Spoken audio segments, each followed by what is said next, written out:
2 Samuel 16 dans l'Ancien Testament. Nous lirons la Bible dans le livre de 2 Samuel, chapitre 16.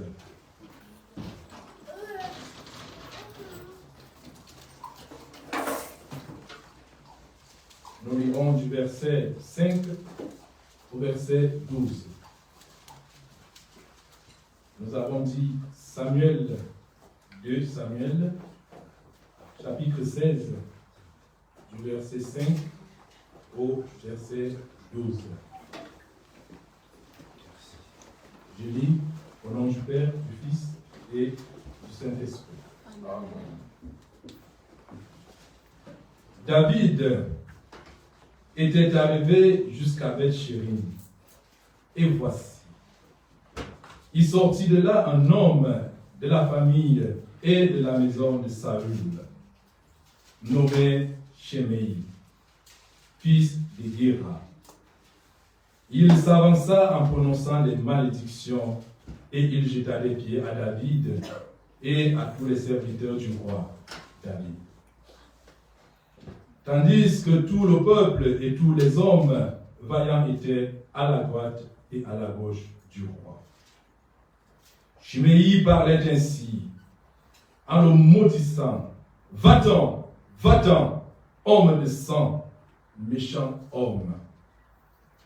L'Éternel fait retomber sur toi tout le sang de la maison de Saül, donc tu occupais le trône. Et l'Éternel a livré le royaume entre les mains d'Absalom, ton fils. Et te voilà malheureux, comme tu le mérites, car tu es un homme de sang. Alors Béchaï, fils de Chirudja, dit au roi, pourquoi ce chien mort, maudit-il le roi, mon seigneur? Laisse-moi, je te prie, aller lui couper la tête.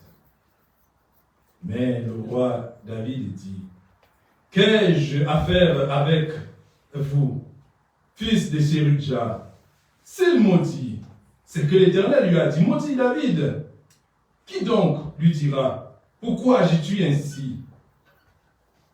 Et David dit à Béchaï et à tous ses serviteurs, voici, mon fils qui est sorti de mes entrailles, en veut à ma vie, à plus forte raison, ce Benjamite, laissez-le qu'il maudisse, car l'Éternel lui a dit. Peut-être l'Éternel regardera-t-il mon affliction et me fera-t-il du bien à retour des malédictions d'aujourd'hui. Amen. Amen. Bien-aimés dans le Seigneur, pour recontextualiser l'extrait de notre texte de ce dimanche, nous nous situons au moment où Absalom, le fils de David, s'est levé contre son père. Et en ce moment précis, David est en train de fuir, de partir. Et pendant qu'il est en train de partir, c'est en ce moment qu'il subit ces injures et ce mépris. Mais auparavant, nous devons noter que cet homme qui maudit David ne sort pas du néant ou par hasard. Cet homme est un homme de la maison de Saül. Saül était roi avant David. Alléluia. Amen. Alors pendant que Saül régnait, David était comme son chef des armées. Et maintenant que Saül est mort, David est devenu roi à sa place. Mais cet homme maudit David en disant tu es un homme de sang parce que tu as pris le trône de mon parent, Saül, et que la malédiction d'aujourd'hui, tu le mérites. Et bien aimés dans le Seigneur, nous voyons ici la réaction de David face à ces malédictions. David dit,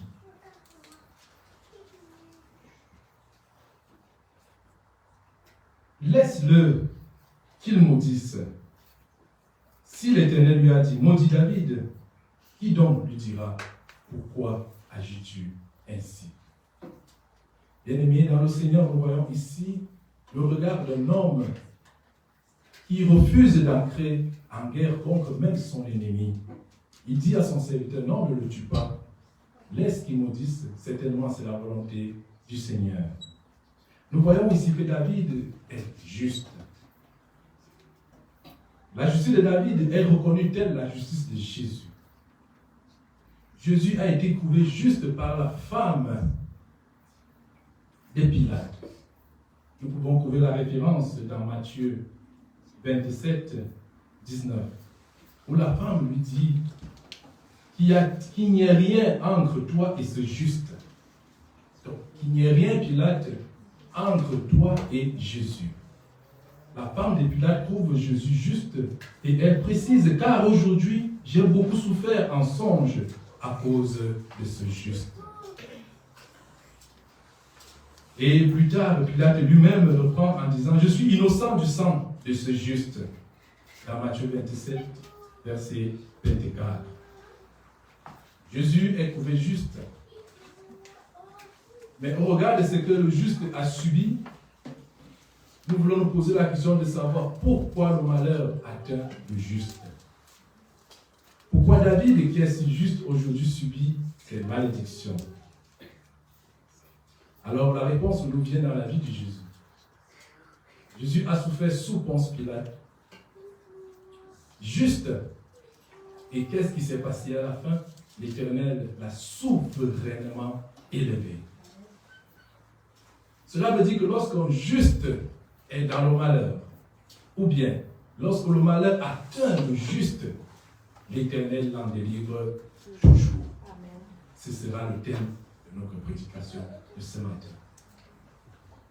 Le malheur atteint souvent le juste, mais l'Éternel l'en délivre, pas pour un jour, mais toujours. Amen. Vous pouvez trouver la référence. L'Éternel nous dit, nous présente la vie de David comme une vie vraiment de justice. Lorsque David s'est trouvé dans une position supérieure à Saül, dans cette caverne, nous nous souvenons de l'histoire, David a eu accès près de Saül pendant son sommeil, où même les gens de David lui ont dit, aujourd'hui même l'Éternel te donne entre tes mains ton ennemi Saül, tue-le, puisqu'il est endormi. Mais à la réponse de David, c'est que je ne poserai pas ma main sur Saül, parce que c'est un moi de l'Éternel. David dit, et Saül confesse et dit à David, tu es plus juste que moi, car tu m'as fait du bien et moi je t'ai fait du mal. Nous restons toujours dans 1 Samuel 24, 18. Parce que David ici a eu l'occasion de tuer David, mais il s'est retenu. Nous pouvons le lire très rapidement. Alors, au verset 5 du verset 24 de 1 Samuel, les gens de David lui dirent, voici le jour où l'Éternel te dit, je livre ton ennemi entre tes mains, traite-le comme bon te semble. David se leva et coupa doucement le pan du manteau de Saül. Après cela, le cœur lui battit parce qu'il avait coupé le pan du manteau de Saül. Et il dit à ses gens, que l'Éternel me garde de commettre contre mon Seigneur loin de l'Éternel une action telle que de porter ma main sur lui, car il est loin de l'Éternel. Par ces paroles, David arrêta ses gens et les empêcha de se jeter sur Saül endormi. Puis Saül se leva pour sortir de sa caverne le matin et continua son chemin. Après cela, David se leva et sortit de la caverne et s'est mis alors à crier après Saül. Ô roi, mon Seigneur Saül, regarde derrière toi. Et David s'inclina le visage contre terre et se prosterna. David dit à Saül, pourquoi écoutes-tu les propos des gens qui disent, voici, David cherche ton malheur. Tu vois maintenant tes propres yeux que l'Éternel t'a livré aujourd'hui entre mes mains dans la caverne. On m'excitait à te tuer, mais je t'ai épargné. J'ai dit, je ne porterai pas la main sur mon Seigneur, car il est loin de l'Éternel. Vois, mon père, Saül, vois donc le pan de ton manteau dans ma main, puisque j'ai coupé le pan de ton manteau et que je ne t'ai pas tué. Sache et reconnais qu'il n'y a point dans ma conduite ni méchanceté ni révolte, et que je n'ai point péché contre toi. Et toi, tu m'aigresses des embûches pour m'ôter la vie. L'Éternel sera juge entre toi et moi, et l'Éternel me vengera de toi, mais je ne porterai point la main sur toi. Des méchants viennent avec la méchanceté, dit l'ancien proverbe. Aussi, je ne porterai point la main sur toi. Contre qui le roi Saül s'est-il mis en marche? Qui poursuis-tu? Un chien mort ou une puce? L'Éternel jugera et prononcera entre toi et moi, et regardera et il défendra ma cause. Il me rendra justice et me délivrera de ta main. Alors lorsque David fut fini de s'adresser ainsi à Saül de ses propos, Saül dit, je veux que nous prêtons attention à cette phrase. Est-ce bien ta voix, mon fils David?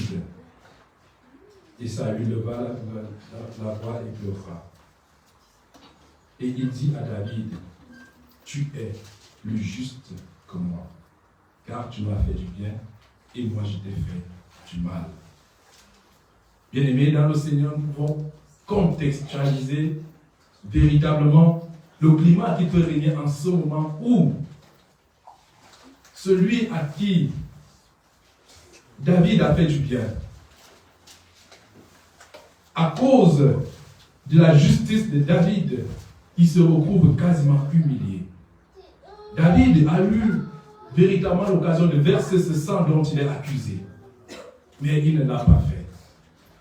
Mais il a usé de compassion envers Saül. Il a usé de bonté envers Saül.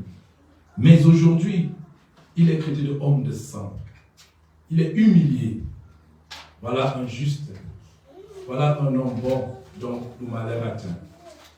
Mais l'Éternel n'accepte pas que l'Éternel reste couché. Il le relève toujours.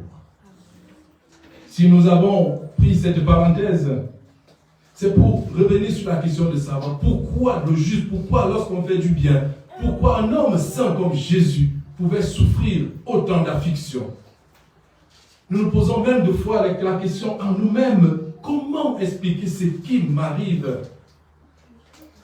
Pourtant je prie, pourtant je fais des jeûnes, pourtant je marche quasiment selon la volonté de Dieu. Mais pourquoi ces malheurs? Pourquoi cela m'arrive-t-il à moi seul? Nous avons cet intérêt de chercher à savoir d'où viennent véritablement les malheurs et pourquoi à certaines personnes. Bien-aimés dans le Seigneur, en ce dimanche, ce matin, la réponse qui nous vient et qui nous fortifie est une réponse simple. Si tu prends ton affliction, si tu prends ton malheur, avec espérance, sachant que l'Éternel accepte que le malheur atteint un juste pour un moment et après t'en délivre, je vais te dire, mon frère et ma soeur, que même si le malheur t'atteint, l'Éternel t'en délivre. Nous avons des situations dans nos familles où nous nous posons la question de savoir pourquoi ma famille, pourquoi ce n'est que dans ma famille qu'il y a autant de méchanceté, pourquoi ce n'est que dans ma famille qu'on rencontre autant de difficultés. D'autres personnes ont même prononcé des malédictions envers ma famille, que les filles ne se marieront pas et les garçons n'auront pas de travail. Ce matin, je veux qu'en réponse de ces malédictions, que tu dises que l'Éternel regarde l'affliction de ma famille ce matin. L'Éternel regarde la peine de ma famille ce matin. Voilà, il fera du bien à ma famille en retour des malédictions que nous vivons ce jour. Je veux vraiment que chacun de nous s'accapare de cette parole. Que le malheur va atteindre le juste, mais l'Éternel l'en délivrera toujours. quelles que soient les difficultés que nos familles traversent en ce moment, disons-nous que l'Éternel voit l'affliction, il voit le malheur, il voit ses difficultés. Et en retour, si nous restons dans l'espérance, l'Éternel nous consolera. Cette réponse est aussi valable dans notre Église, dans nos églises universelles. Nous nous posons la question de savoir qu'est-ce qui arrive à l'Église en nos jours, au regard de tout ce que l'Église peut vivre. La pédophilie et tout ce que nous connaissons comme sexualité mal utilisée, le vol, l'escroquerie, et tout ce que nous voyons au sein de l'Église, nous nous posons la question de savoir pourquoi ces choses arrivent-ils. L'Éternel voit les afflictions de son Église. L'Éternel voit comment son Église souffre et pleure. L'Éternel voit les prières et les lamentations de son Église. Il se souviendra de ses pleurs et de ses lamentations et fera justice à son Église. L'Éternel regarde les afflictions de son Église aujourd'hui et il fera du bien en retour à son Église. Bien-aimés dans le Seigneur, nous voulons encore regarder un peu plus loin, là où l'Éternel nous a appelés à travailler sur la sueur de notre front pour vivre. Nous subissons l'injustice dans nos lieux de service. Deux fois, c'est un subalterne qui devient ton supérieur et sans savoir comment cela s'est produit, sur quelle valeur on s'est basé pour t'humilier autant. Deux fois, vous faites quasiment un même travail, mais le tien est toujours mal vu. Tu te poses la question de savoir, mais c'est quelle injustice? Pourquoi cela m'arrive-t-il? Pourtant, je suis chrétien. Pourtant, je suis un enfant de Dieu. Je veux te dire ce matin, l'Éternel voit ton affliction au lieu du travail. En retour de ces afflictions, il te fera du bien. Reste comme David qui n'a pas laissé que l'affliction développe en lui la haine, la colère, la vengeance. David a usé de compassion. Telle la Bible nous dit, priez pour vos ennemis. Bénissez même ceux qui vous maudissent. David a fait du bien à Saül en épargnant la mort. Mais voilà un fils de Saül qui maudit David. Mais jusque-là, David dit, laisse-le, qu'il maudisse. C'est la volonté de Dieu. Si l'Éternel a décidé dans ta vie, mon bien-aimé, qu'en ce moment tu traverseras des moments difficiles, c'est la volonté de Dieu. Accepte la volonté de Dieu. Tu acceptes cette volonté. Tu demeures dans l'espérance. La parole de Dieu est vérité. Il se souviendra assurément de ton affliction d'aujourd'hui. Il te fera du bien en retour. Bien-aimé dans le Seigneur, nous avons certainement beaucoup de projets qui restent à être réalisés. Moi, le premier. Au regard de tout ce que nous voulons voir s'accomplir dans nos vies, beaucoup aspirent à l'établissement, à un permis, d'autres aspirent à un poste de travail, certains sont en formation et aspirent à sortir de cette formation avec un diplôme. Mais il y a des jours où c'est difficile. Il y a des moments où même les nouvelles paraissent pas très favorables. Il y a des moments de doute. Il y a des moments où on veut même se décourager. Parce qu'on voit que là où c'est difficile, effectivement c'est difficile. Pour David aussi c'était difficile. Pour Jésus c'était difficile. Un juste qui porte la malédiction. Mais il a dit à son Père, si c'est ta volonté, je vais boire cette coupe. Aussi qu'elle soit amère. Et David aussi le dit, si c'est la volonté de Dieu que je sois humilié ce matin, laisse, il se souviendra de moi. Et cela est aussi valable dans ta vie. Ces projets qui t'ont été réalisés, ces projets qui t'ont d'avoir le jour, l'Éternel se souvient de ta prière, l'Éternel se souvient de ton jeûne, l'Éternel se souviendra et en retour, il te fera du bien. Amen. Bien-aimés dans le Seigneur, nous allons aller plus loin dans nos villages, dans nos pays, dans notre continent. Même le monde peut se plaindre. Le monde peut se plaindre des pandémies. Mais pourquoi ces choses arrivent au monde? Le monde peut se plaindre des calamités. Pourquoi ces tremblements de terre, ces séismes? Le monde peut se plaindre même des guerres. Le monde peut se plaindre de l'injustice, des richesses qui sont mal partagées, mal distribuées, où les riches sont riches et les pauvres plus pauvres. Nous nous posons la question de savoir pourquoi parmi ceux qui souffrent, on compte les justes. Que le juste, que le chrétien que nous sommes, accepte l'affliction et la volonté de Dieu dans sa condition actuelle. Parce que l'Éternel se souviendra de ton affliction et te fera du bien en retour. Amen. Bien-aimés dans le Seigneur, nous comprenons réellement que l'Éternel est au contrôle. Il ne perd pas contrôle. C'est pourquoi il peut admettre certaines souffrances en recourant à la souffrance de Job. C'était une souffrance volontaire de la part de Dieu. Mais bien aimés, faisons très attention lorsque nous traversons des moments d'affliction. Beaucoup viendront à nous pour nous donner des conseils, pour nous fortifier. Ces conseils, naturellement, ne sont pas visés pour nous désorienter. Pour ceux qui vont nous exciter à la vengeance, ce que tu subis n'est pas normal. Ce que tu vis n'est pas normal. Ce que ton mari, ce que ton époux, ce que tes camarades, ce que ton pasteur, ce que ton diacre te fait vivre là n'est pas normal. Tu ne dois pas supporter cela. C'est du mépris. Il faut que tu te révoltes.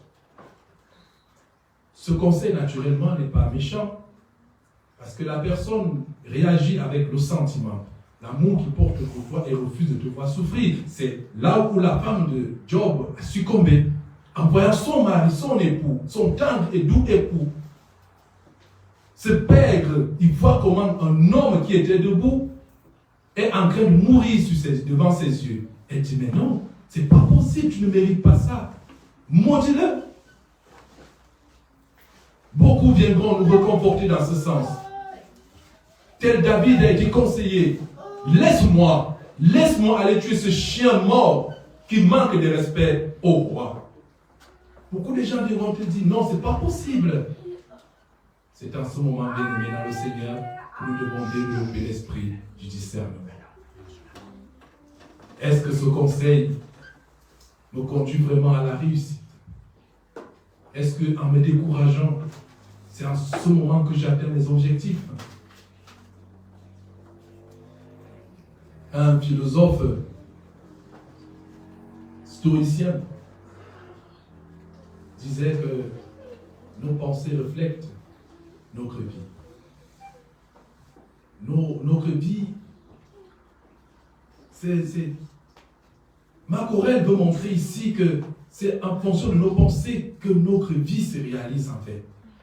Donc, si tu as des pensées essentiellement orientées vers le sens positif, tu verras la vie positive. Mais si tu es dans le découragement, le moindre effort, si tu es dans la désolation, tu ne verras que désolation autour de toi. Marc Aurèle, ici, philosophe, mais associe cela à la foi. Si tu crois que tu es capable de réaliser, tu le réaliseras. Mais si tu réduis tes efforts, tu réduis ton courage, tu n'arriveras pas. C'est pourquoi, bien aimé, l'affliction ne doit pas être un moyen de découragement. Les difficultés ne doivent pas être un moyen de s'arrêter. N'oublions pas que Jésus lui-même a subi ses afflictions. Lui qui n'était pas en bois comme le nôtre. Nous devons avoir ce discernement dans la souffrance, dans les difficultés. Moi, je n'ai jamais vu un juste abandonné par le Seigneur. C'est la parole de Dieu. Je n'ai jamais vu un juste. Je n'ai jamais vu un chrétien abandonné, ni son fils mendier du pain.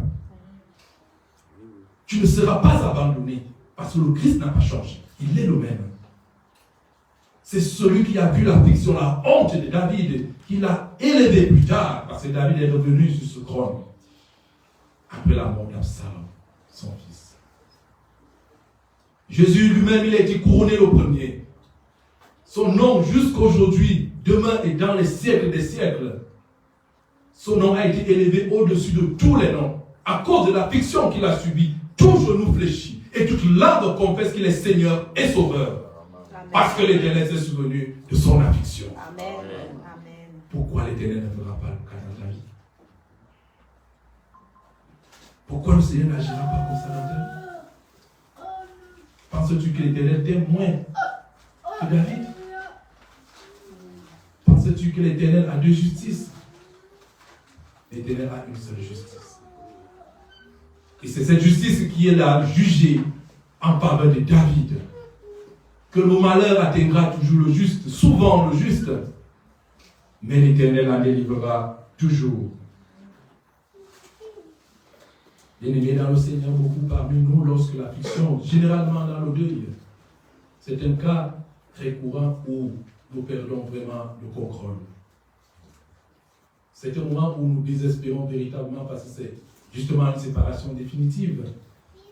Mais si dans cette affliction, nous mettons la parole de Dieu en évidence en disant, nous avons l'espérance de la résurrection. Nous avons l'espérance que l'Éternel se souviendra de nos larmes d'aujourd'hui. Et lorsqu'il viendra dans la nouvelle Jérusalem, nous nous retrouverons tous parce qu'il viendra juger les vivants et ceux qui meurent.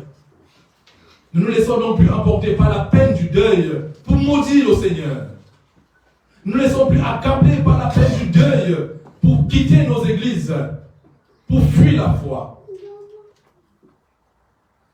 Que notre foi ne soit plus ébranlée devant l'épreuve de la mort, de la séparation. Oui, certes difficile, mais l'Éternel se souviendra de ton affliction. Le jour du jugement dernier, il viendra juger ces morts qui sont partis avant nous, et certains vivants le verront de leurs propres yeux. Ce sera une joie ineffable. Que cette consolation retienne ton cœur contre les larmes incrédules. Que cette assurance de revoir ton frère, ta mère, ta tante, ton époux qui s'en va aujourd'hui. Que l'espérance de la résurrection des morts soit ta consolation. Parce que le Christ se souviendra de tes larmes d'aujourd'hui. Et il te fera du bien en retour. Ne pensons non pas que Dieu est injuste. Dieu est juste. Dieu est juste. Nous voulons expérimenter la justice du Seigneur dans une vie dont le Seigneur n'a pas d'intérêt. Généralement, lorsqu'on perd un pari, c'est un pari. Mais qu'est-ce que vous attendez que Dieu vienne faire dans un pari? Mais lorsqu'on le perd, on dit, mais pourquoi lui l'a gagné? Moi j'ai perdu. Dieu, il est injuste. Dieu n'est pas un Dieu de pari. Lorsque vous jouez un match de football, un pays contre un autre, où vous-même, vos talents vont déterminer qui va gagner, vous venez mettre Jésus ou Dieu au milieu et dire que non, nous on devait gagner. L'Éternel a été injuste. Mais non. L'Éternel est juste. Amen. Il te rappelle, il me rappelle. Il dit, je ne t'oublie pas. Quelle que soit ta situation d'aujourd'hui. Je n'ai pas compris les paroles. Mais notre sœur, on est là, a traduit son chant en disant, l'Éternel me prend de la poussière. Donc de ce que nous piétinons. Donc c'est aussi en ce moment tu te sens piétiné. En ce moment tu te sens méprisé. Dis-toi que c'est là où on a jeté cette pierre qui ne servait à rien. Apparemment, c'est cette pierre qui est devenue la principale de l'âme. Amen. Je veux te dire, toi aujourd'hui, qui vis une vie dont tu n'es même pas fier, parce que tu te demandes, je ne dois pas être à ce niveau dans ma vie. Ou bien c'est pas ça que je devrais avoir dans ma vie. Je veux t'interpeller à te contenter de ce que tu as aujourd'hui. Et de regarder tes afflictions comme un moment où l'Éternel t'éprouve. Parce que dans peu de temps, il te fera du bien. Bien-aimés dans le Seigneur, peuple de Dieu, que l'affliction ne transforme pas nos vies et nos cœurs. Beaucoup qui ont subi l'injustice dans ce monde se sont transformés. Beaucoup ont dit, on m'a fait tant de mal. En retour, je vais me révolter. J'en connais beaucoup qui ont réagi avec colère. J'en connais beaucoup qui se sont éloignés de leur famille. J'en connais nombreux jusqu'aujourd'hui qui n'agressent pas les salutations, qui ne rencontrent plus certains membres de leur famille. Mon bien-aimé, aujourd'hui, l'Éternel t'interpelle quelle que soit l'affliction, quel que soit ce qui s'était passé, quelles que soient les injures ou le mépris que tu as subi pendant ces moments, sache que l'Éternel se souvient de ton affliction. Et en retour des malédictions que tu as subies, de l'humiliation que tu as subie ce jour, il se souviendra de toi et te fera du bien. Demeure donc cet enfant de Dieu, celui qui procure la paix. Car l'Éternel dit, heureux celui qui procure la paix, car il sera appelé enfant de Dieu. Amen. Pour que le monde change, pour que la justice du Seigneur soit notre partage, nous devons tous être appelés enfants de Dieu. Laissons-nous nous guider par l'esprit de paix. Laissons-nous conduire par l'esprit de pardon, par l'esprit de tolérance, par l'esprit de compassion de David. Éloignons la colère, éloignons la rancœur, que notre cœur soit pur et simple et juste, et l'Éternel se souviendra de chacun de nous. Que l'Éternel bénisse l'écoute de sa parole et nous fortifie afin que nous soyons véritablement de ceux qui prennent les afflictions comme un moyen, comme un moment où l'Éternel nous éprouve, parce qu'il se souviendra assurément de chacun de nous et il nous fera du bien en retour de nos afflictions de ce matin ou d'aujourd'hui. Amen.